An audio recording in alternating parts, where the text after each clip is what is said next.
You'll note that there at least was no powdered milk in the United States.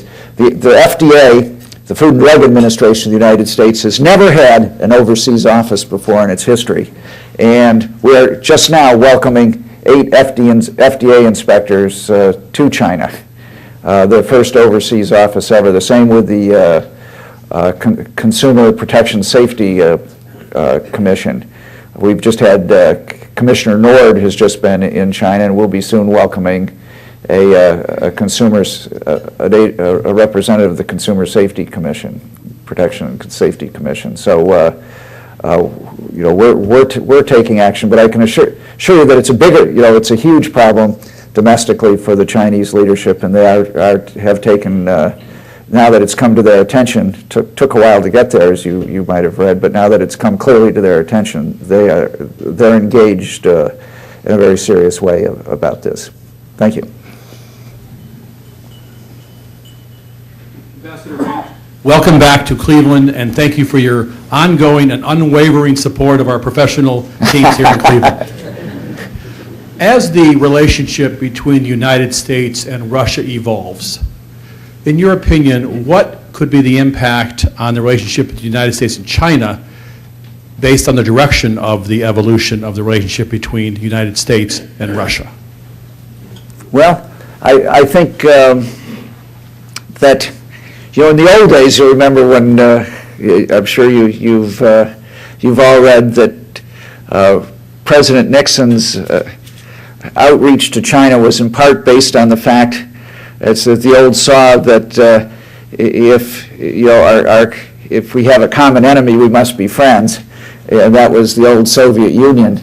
But I think today China is so important to us on a bilateral basis that we will deal with China on its own merits, and it won't be impacted by China's relationship with Russia. As a general matter, we're delighted that to have countries have good relations as long as there's no intent to use that relationship against the United States. Thank you. Ambassador Randt, you mentioned several times today China's record of human rights violations. And of course, China is a very important trade partner with us, as you also pointed out. China is a communist country. Cuba likely is a communist country, has a long record of human rights violations, and has no trade with us because of our trade embargo. Isn't there an inconsistency there between our policy toward China and our policy toward Cuba? To what extent do you think there's a likelihood that President Bush may change that in his remaining 3 months? And if not, what is the likelihood of it changing with the new administration? Well, thank you very much. I wouldn't presume to speculate on what a new administration might do, and in fact, our relations with Cuba are quite out of my lane. But I know that we firmly believe that we have tried in the past trade sanctions in effect to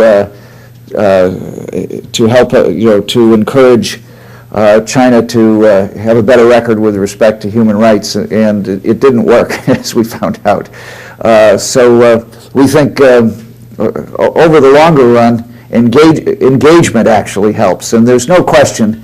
If you take a longer period of time, that the situation has changed a lot in China.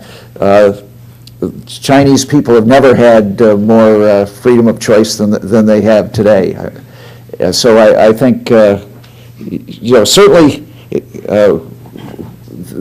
we believe that they have a ways to go, and we encourage them to improve in this area and embrace certain fundamental international norms of human rights and with respect to religious freedom in China. But we think that we've taken the right path with respect to China, which is engagement. Thank you. Yeah, you mentioned that that China's about the third largest trading partner of the United States, and that we are moving in a direction of better understanding. My question is, what can we do as a nation, and moreover, what can our educators do to increase cultural and linguistic knowledge of China? Right, well, that's a very good question. You know, my Chinese friends often tell me, and I think there's some truth to it, oh, Chinese know a lot more about the United States than Americans know about China, and I suspect that's true. And the good news is that the number of students, because I've got three students in my family, my three children, and that since I've been in Beijing since 2001, that there were very few American students studying in Beijing when I arrived, and now the city's full of not only young students, but young people who've just graduated seeking opportunities in China, employment opportunities, and starting new companies and so forth. So it's quite exciting. In fact, the International Institute for Education Exchange says that last year, 2007, we had 8,800 American students studying in China, and that's a big increase from before. I suspected the number was 2,000 and 3,000 back in 2000, 2001.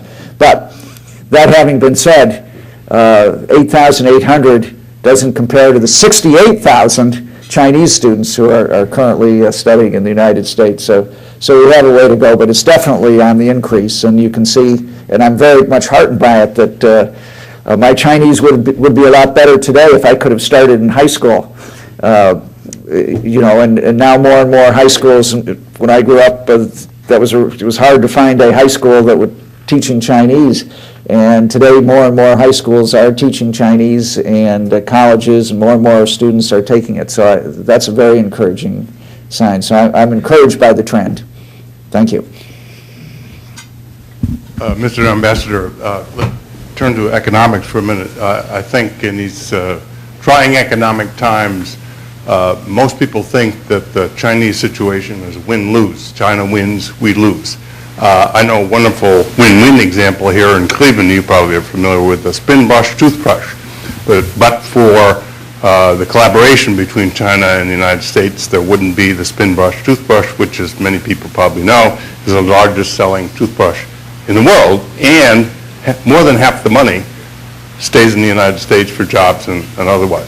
What would you comment on whether this is a win-win possibility economically or win-lose? Right, Chuck, thank you very much. Good to see you. Yeah, I didn't know he was here until just then. But you're absolutely right. In fact, trade is a win-win. Our trade and economic relationship is definitely a win-win proposition, because trade is not a zero-sum game, as you know, and the potential of trade to make that pie bigger. It's not that if they have more, we have less.